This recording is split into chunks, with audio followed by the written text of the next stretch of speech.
আয়াতুল কুরসি 7 বার পরে মরিচের উপর ফু দিলে সাথে সাথে ফলাফল পাবেন।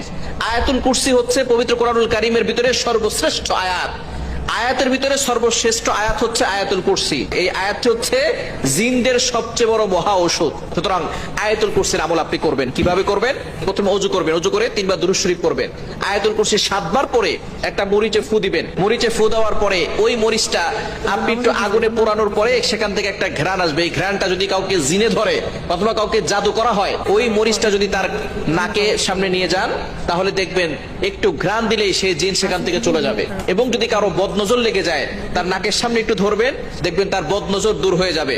এবং আপনি অবশ্যই এই ধরনের সমস্যা হলে শরীর বন্ধ রাখার চেষ্টা করবেন। আয়াতুল কুরসি আর 4 কুল, সূরা কাফিরুন, সূরা ইখলাস, সূরা ফালাক, সূরা নাস, এই 4টা সূরা দিয়ে এবং আয়াতুল কুরসি পড়ে বুকে ফু দিবেন আর হাতে ফু দিয়ে পুরো শরীরে মাসাজ করবেন।